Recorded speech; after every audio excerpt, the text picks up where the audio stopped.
Hello everyone, welcome to our channel Fitmosphere. I hope you guys are doing good. आज हम बात करने वाले हैं अपने सप्लीमेंट्स को लेकर कि आपको कौन से सप्लीमेंट्स में इन्वेस्ट करना चाहिए एंड कौन से सप्लीमेंट्स आपके लिए बिल्कुल वेस्ट ऑफ मनी रहेंगे। ओके, सो सबसे पहले मैं 3 बेसिक सप्लीमेंट्स की बात करूं जिसमें आपको ज़रूर इन्वेस्ट करना चाहिए। वो रहेगा आपका प्रोटीन, आपका क्रेटीन एंड आपका EAA या फिर आप कह सकते हो BCAA। अब प्रोटीन क्यों करना चाहिए? एज यू नो कि एज एन इंडियन हमारी डाइट में सबसे ज़्यादा जो कमी रहती है वो प्रोटीन की रहती है। जितना आपकी बॉडी को प्रोटीन की ज़रूरत है डे टू डे लाइफस्टाइल में, हमारी बॉडी को उतना प्रोटीन भी हम प्रोवाइड नहीं करवाते या फिर नहीं देते। हमारी डाइट में उतना प्रोटीन ही नहीं होता है। इनफैक्ट अब कई लोग वेजिटेरियन हैं या फिर वीगन डाइट की तरफ जा रहे हैं जहाँ पे प्रोटीन सोर्सेज आपके और कम होता जा रहा है। राइट, सो उस वजह से आपको अपनी डाइट में एज अ सप्लीमेंट प्रोटीन ज़रूर ऐड करना चाहिए। कई बार होता है कि हमसे मील रिप्लेस हो जाती है। आपका बिजी लाइफस्टाइल, कई लोगों का इतना ज़्यादा बिजी लाइफस्टाइल है कि वो अपना मील कई बार स्किप कर देते हैं। आफ्टरनून मील स्किप हो जाता है कि खाने में काफ़ी ज़्यादा टाइम लगेगा। तो आपका जो प्रोटीन है वहाँ पे एज अ मील्स रिप्लेसमेंट काम कर सकता है। आप एज अ मील रिप्लेसमेंट उसको ले सकते हो या फिर आप ट्राई करोगे हमेशा। पहले आपका कोशिश यही होना चाहिए कि आप अपना 70 to 80% अपना नेचुरली प्रोटीन कंज्यूम करो, अपना नेचुरल डाइट से कंज्यूम कर पाओ। एंड देन लास्ट का जो आपका 30% रह जाता है प्रोटीन, वो आप अपना सप्लीमेंट से कवर कर सकते हो। ओके, सो जैसे अगर सपोज आपको फॉर एग्जाम्पल 100 ग्राम प्रोटीन चाहिए दिन में, सो आप ट्राई करोगे कि आपका at least 60 gram of protein naturally आ जाए, 50 to 60 ग्राम, एंड बाकी बचा हुआ आप अपने सप्लीमेंट से कवर कर लो। राइट, सो इसलिए ये सब सप्लीमेंट्री एड ऑन होता है। आपको पहली चीज़ सबसे ज़्यादा जो फोकस करना है वो सिर्फ सप्लीमेंट पे ही रिलाई नहीं करना है। अगर आपका गोल फिटनेस है और अगर आप सप्लीमेंट नहीं ले रहे हो तो ऐसा नहीं है आप फिटनेस अचीव नहीं कर सकते। ये एक मिथ है। आप बिना सप्लीमेंट के भी बहुत अच्छी फिजिक बना सकते हो, डेफिनेटली हेल्दी रह सकते हो। बट सप्लीमेंट्री एड ऑन से आपकी मसल को रिकवर होने में हेल्प मिलती है, थोड़ा जल्दी रिकवर होता है एंड और अच्छे तरीके से आपको परफॉर्मेंस इन्हांस करने में हेल्प होती है। राइट, बट प्रोटीन हमारे इंडियन डाइट में होना बहुत ज़्यादा ज़रूरी है क्योंकि सबसे ज़्यादा कमी हमारी डाइट में प्रोटीन की ही है। ओके, सो ये था प्रोटीन की बात। सेकेंड हम करेंगे जो मेन सप्लीमेंट है वो रहेगा आपका क्रेटीन। क्रेटीन आपको स्ट्रेंथ प्रोवाइड करवाता है when you are in calorie deficit, और या फिर आप जब मसल गेन कर रहे हो तो जब आप अपनी सप्लीमेंट में क्रेटीन ऐड करते हो आपकी मसल रिकवरी जल्दी होती है ड्यूरिंग द सेट्स जब आप वर्कआउट करते हो। ओके, सो क्रेटीन, अब कई लोग बोलेंगे क्रेटीन आपकी बॉडी में वाटर होल्ड भी करता है। यस, डेफिनेटली क्रेटीन आपकी बॉडी में वाटर होल्ड करता है, बट वो स्किन की लेयर पे वाटर होल्ड नहीं करता, वो आपके मसल सेल के अंदर वाटर होल्ड करता है। दोनों अलग चीज़ें हैं। सो जब सेल के अंदर आपका वाटर होल्ड होगा तो आपको हेल्प होगी मसल साइज गेन करने में। इसलिए आप जब क्रेटीन लेते हो तो आपका मसल साइज बड़ा दिखता है क्योंकि आपके सेल्स के अंदर वाटर रिटेंशन होती है। राइट, जबकि जो अगर आप नॉर्मल वाटर रिटेंशन कंपेयर करो वो आपके स्किन के अंदर होती है। जब आप क्रेटीन नहीं ले रहे हो, आप और चीज़ें ले रहे हो नॉर्मली, तो जो वाटर होल्ड होता है जनरली वो आपके स्किन की लेयर के बीच में होता है, जिसकी वजह से आपकी स्किन लूज दिखती है। राइट, सो वो चीज़ आपको क्रेटीन में नहीं देखने को मिलेगा। क्रेटीन आपकी मसल सेल्स के अंदर वाटर को होल्ड करता है एंड आपको स्ट्रेंथ प्रोवाइड करवाता है। सपोज अगर आप 60 kg से 10 काउंट्स करते हो तो अगर आप क्रेटीन लोडिंग पे होगी, अगर आपने क्रेटीन लिया हुआ होगा तो वहीं पे आप उस 60 kg के 12 या फिर 13 काउंट्स कर पाओगे। सो आप 2 से 3 काउंट ज़्यादा कर पा रहे हो क्योंकि क्रेटीन आपकी बॉडी में उस टाइम पे हेल्प कर रहा है आपको स्ट्रेंथ देने के लिए। ओके, सो इसलिए आपको क्रेटीन में भी इन्वेस्ट करना चाहिए। सेकेंड मेजर रीजन कि जब आप कैलोरी डेफिसिट पे होते हो, सपोज मेरी कैलोरीज अराउंड कम है जितना मैं सरप्लस में खा रहा था। डेफिनेटली जब आप सरप्लस में खाते हो तो आपकी स्ट्रेंथ ज़्यादा होती है। जब आप अपनी कैलोरी को रिस्ट्रिक्ट करोगे, अगर मैं फ़ैट लॉस कर रहा हूँ, मेरी कैलोरीज ऑलरेडी कम है, तो उस टाइम पे मैं लथार्जिक फील करूँगा कि मेरी बॉडी में एनर्जी कम रहेगी। सो क्रेटीन आपको उस टाइम पे एनर्जी प्रोवाइड करवाने में हेल्प करेगा। ओके, सो इसलिए ये था मेन रीज़न आपका क्रेटीन लेने का। Now last is going to be your EAA, या फिर आप कह सकते हो BCAA, which is your branch in amino acid. Basically ये अमीनो एसिड्स होते हैं या फिर essential amino acid you can say. आप दोनों में से किसी में भी इन्वेस्ट कर सकते हो, but my preference is going to be essential amino acid, आप उसमें इन्वेस्ट करो। ना अब उसका काम क्या होता है? अमीनो एसिड का काम होता है जब आप काफ़ी देर तक सपोज वर्कआउट कर रहे हो, आपने 1 घंटे अपना सेशन किया, वेट ट्रेनिंग करी, एंड उसके बाद आपको कार्डियो करना है। सो आपका जो मेन फ्यूल था विच इज़ कार्बोहाइड्रेट, आपने कोई प्री वर्कआउट मील लिया था सपोज, जो आपका मेन फ्यूल था कार्बोहाइड्रेट वो बर्न हो चुका है during the session. Okay, now अब जो आपको next half an hour suppose cardio करना है, तो उस टाइम पे आपकी बॉडी में जो फ्यूल है वो नहीं होगा। सो अगर आप उस टाइम पे EAA या फिर BCAA ऐड करते हो, अमीनो एसिड ऐड करते हो अपनी डाइट में, अपने सप्लीमेंट में, देन आपकी बॉडी उस टाइम पे एनाबॉलिक फेज में रहती है, जिसकी वजह से आपका मसल ब्रेकडाउन नहीं होगा। आपकी बॉडी फैट को बर्न करेगी एज अ फ्यूल एंड आपको एनर्जी, आपकी बॉडी को एनर्जी प्रोवाइड करवाएगी। ओके, अनदर एग्जांपल, अगर आप सपोज मॉर्निंग में उठते हो, आपको फास्टेड कार्डियो करना है। ओके, आपने रात में मील लिया अराउंड 9:30 और 10। अब आप जब मॉर्निंग में फास्टेड कार्डियो करोगे, सो जो गैप है इतने आवर्स का वो काफ़ी ज़्यादा है। अब मॉर्निंग में उठने के बाद आपकी बॉडी ऑटोमेटिकली एक कैटाबॉलिक फेज में रहती है। कैटाबॉलिक फेज में आपकी बॉडी सबसे ज़्यादा इजी जो है आपकी बॉडी के लिए, कन्वीनियंट जो है, वो है मसल को बर्न करना and as a energy provide करवाना आपकी बॉडी को।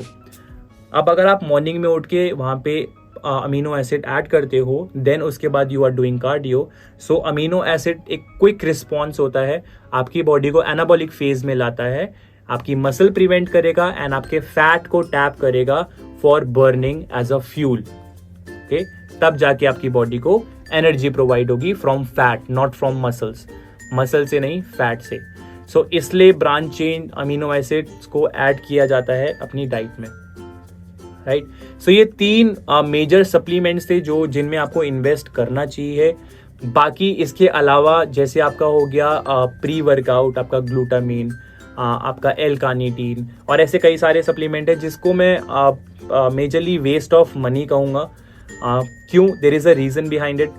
सपोज ग्लूटामीन है, ग्लूटामीन आपको जनरली आजकल हर प्रोटीन के अंदर मिल जाएगा। आप किसी भी प्रोटीन को उठा के देख लीजिए, उसके अंदर आपको ग्लूटामीन मिल जाएगा, राइट। सो अलग से आपको ग्लूटामीन लेने की या फिर उसमें पैसे स्पेंड करने की ज़रूरत नहीं है।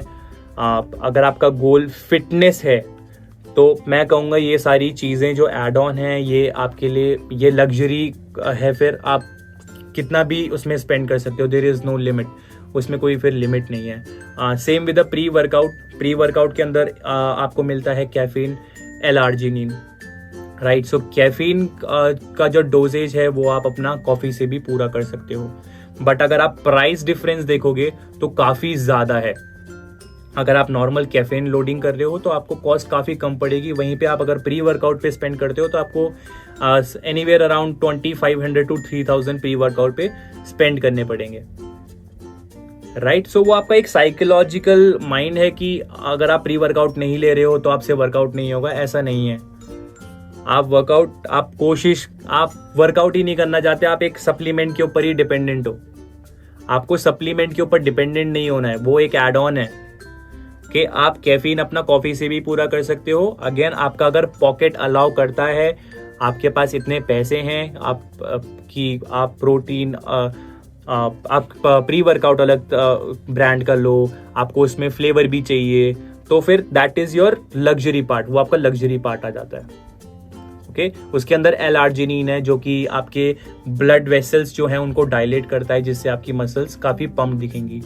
बट अगेन अगर आपका फैट लेयर ही बहुत ज़्यादा है तो वो L-आर्जिनिन किसी काम का नहीं है, आपको मसल, आपकी नी वेन्स पॉप आउट होती हुई नहीं दिखाई देंगी। अगर आपका जो फैट है, अगर वो स्किन सिंगल लेयर डिजिट में नहीं है, अगर आपका fat percentage single layer digit में नहीं है तब आपको अपनी वेन्स नहीं पॉप आउट होती हुई दिखेंगी, क्योंकि फैट की लेयर काफ़ी ज़्यादा है एंड आपके स्किन के नीचे ही आपकी वेन्स होती हैं, राइट। सो जस्ट लोगों के कहने पे ना जाएं।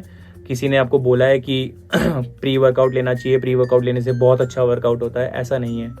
वर्कआउट होता है आपकी मेहनत से, आपके अंदर डिसिप्लिन होना चाहिए। ओके, मोटिवेशन, आप कितनी दिन तक मोटिवेट रहोगे? 1 दिन, 2 दिन, 1 महीना, 2 महीना, 3 महीना, सबकी होती है। हमारा भी कई बार मन नहीं करता है कि यार वर्कआउट नहीं करते, आज छोड़ देते हैं, but no, it's about discipline. आप अपने आप को हेल्दी रखते हो, आप कोई गोल अचीव करते हो डिसिप्लिन की वजह से, ना कि मोटिवेशन की वजह से। Okay, so discipline is everything. आपको डाइट फॉलो करनी है, डिसिप्लिन होना चाहिए हर चीज में। जब तक आपकी बॉडी आपकी लाइफ में डिसिप्लिन नहीं है, आप अचीव नहीं कर पाओगे, आप कोई भी गोल अचीव नहीं कर पाओगे, not only about fitness. Okay, so इसलिए pre workout glutamine and let's take another example of L carnitine. एक एल-कार्निटीन का भी एग्जांपल ले लेते हैं, मैं आपको क्लियर कर देता हूँ। कई लोग बोलते हैं हम एल-कार्निटीन लेंगे तो वो एज अ फैट बर्नर आपकी बॉडी में काम करेगा। मैंने कई ट्रेनर्स को भी ये बोलते हुए सुना है कि आप एल-कार्निटीन लो, आपकी बॉडी में एज फैट बर्नर काम करेगा, आपकी बॉडी से जल्दी फैट को रिड्यूस करेगा। ऐसा नहीं है कि फैट बर्नर आपके लिए मैजिक का काम नहीं करने वाला। Fat burner, suppose fat burner professionally कई लोग यूज करते हैं। जैसे अब आप अपना 95% गोल अचीव कर चुके हो अपनी डाइट से, अपने बेसिक सप्लीमेंट से, अपने डाइट बहुत अच्छा रखा, आपने 95% गोल अचीव कर लिया है। ओके, आप ऑलरेडी एक सिंगल डिजिट नंबर पे आ चुके हो, जो आपका फैट परसेंटेज है वो सिंगल डिजिट पे आ चुका है। वहां पे अगर आप एल-कार्निटीन ऐड करते हो तो आपको रिजल्ट्स अच्छे देखने को मिल जाएंगे। वेयर एज अगर किसी का ऑलरेडी फैट परसेंटेज 25 या 30% है, मैं वहां पे उसको एल-कार्निटीन ऐड करके खिलाऊं तो उनकी बॉडी में कोई रिजल्ट नहीं मिलेगा। कि आपको अपनी डाइट अच्छी रखनी है। सबसे पहले आपकी नेचुरल डाइट है। अगर आपकी नेचुरल डाइट नहीं है अच्छी, आप कितना भी सप्लीमेंट ऐड ऑन कर लो, आप कोई सा भी सप्लीमेंट ले लो, आपकी बॉडी चेंज नहीं होने वाली। सो ट्राई टू अंडरस्टैंड, सिर्फ आप एक सप्लीमेंट के ऊपर रिलाई नहीं कर सकते, इवन नॉट ऑन प्रोटीन। अगर आप सोचो कि मैं मील रिप्लेस कर दूंगा, सिर्फ प्रोटीन लूंगा तो मेरी बॉडी बन जाएगी या मेरी बॉडी में फैट नहीं आएगा, ऐसा नहीं है। आप कभी भी एक प्रॉपर मील को एक प्रोटीन से रिप्लेस नहीं कर सकते। ओके, कभी कभी चलता है। आप जैसा मैंने आपको बताया, आप हमेशा ट्राई करोगे कि आपका 70 to 80% आपका नेचुरल डाइट से आना चाहिए। बाकी का जो आपकी बॉडी पूरा नहीं कर पाती या कभी आप मील नहीं कंज्यूम कर पाते, तो वहाँ पे आप सप्लीमेंट्री ऐड ऑन करते हो, वहाँ आपको सप्लीमेंट ऐड ऑन करना चाहिए। मेरा गोल 150 ग्राम प्रोटीन करने का है, बट मैं नेचुरली 100 ग्राम ही कर पाता हूँ। मैं पूरे दिन खाता तो नहीं रहूँगा, राइट। मेरे पास काम है और चीज़ें भी हैं, मेरे को सेशन लेने हैं, मेरे को वीडियो शूट करना है, XYZ सबकी लाइफ में। सो अगर मैं 100 ग्राम्स प्रोटीन अपना नेचुरली पूरा कर पाता हूँ, तो मेरा एम ये रहेगा 50 ग्राम ऑफ प्रोटीन मेरा सप्लीमेंट से आ जाए, मैं सप्लीमेंट से कवर कर लूँ। या फिर बहुत हेक्टिक डे है, मैं कभी मील नहीं ले जा पाया बाहर, कई लोग होते हैं कि कई बार लंच नहीं ले जा पाते, या फिर इतना टाइट स्केड्यूल रहता है कि प्रॉपर वो एक मील ना खा पाए। सो उस केस में अगर आप एक कर्ड, प्रोटीन एंड उसमें ओट मिक्स करके भी खा लोगे, तो आपको प्रॉपर एक मील मिल जाएगा, जहाँ पे आपका फैट, प्रोटीन एंड आपको कार्बोहाइड्रेट्स, प्रॉपर एक मील आपकी बन जाएगी विद इन नो टाइम। सो ज़्यादा टाइम भी नहीं लगेगा, आपको पूरी मील भी मिल जाएगी। So you have to play smart enough. Okay, so आप इन चीज़ों में पैसा, जो फैंसी चीज़ है उन चीज़ों में पैसा ना बर्बाद करके आप ये 3 मेजर सप्लीमेंट्स में इन्वेस्ट करें, जो कि रहेगा आपका प्रोटीन, क्रेटीन एंड आपका EAA या फिर BCAA। Okay, now you have to be smart enough. अब आपको चॉइस करना है कि आप ज़्यादा पैसे स्पेंड उसमें फैंसी चीज़ों में करना चाहते हैं, या फिर जो आपके मेजर सप्लीमेंट है आप उसमें करना चाहते हैं, राइट। जिनका गोल फिटनेस है, किसी एक फिजिक को अचीव करना है, आप ये 3 सप्लीमेंट से अच्छी खासी फिजिक अपनी अचीव कर सकते हो फॉर श्योर। ओके, सो आपको फैंसी चीजें लेने की जरूरत नहीं है। मेरे साथ कई दोस्त ऐसे हैं जो बिना प्री वर्कआउट के वर्कआउट ही नहीं कर पाते, एंड मैंने अपने सामने देखा है। कई दोस्त मेरे ऐसे हैं, जब तक उनको प्री वर्कआउट नहीं मिलेगा तब तक वो वर्कआउट ही नहीं करेंगे। वाई? आपको एक सप्लीमेंट के ऊपर डिपेंडेंट क्यों रहना है? वो एक सप्लीमेंट है, आप उसके ऊपर डिपेंडेंट ना रहो, आप खुद मेहनत करो। ओके, सो जिसको गोल अचीव करना है वो इन 3 सप्लीमेंट से कर लेगा जो आपकी बॉडी की नीड है, कि आपको अपनी बॉडी की नीड पूरी करनी है। बाकी अगर आपके पास पैसा है, आपको लग्जरी तरीके से स्पेंड करना है, then there is no limit, उसकी तो कोई लिमिट ही नहीं है। आप जो मार्केट में सप्लीमेंट अवेलेबल है आप सब चीज में स्पेंड कर सकते हो, राइट? तब तो फिर वो हो जाएगा कि आप सप्लीमेंट पे ही जिंदा हो। Okay, so you have to be smart enough, आपको स्मार्ट प्ले करना है। Alright, so this was about the supplement. If anyone having any doubt, किसी को भी कोई डाउट है आप कमेंट बॉक्स में आप पूछ सकते हो। Then thanks for watching this video. I'll see you on the next video then. Do not forget to like and subscribe to our channel. See you.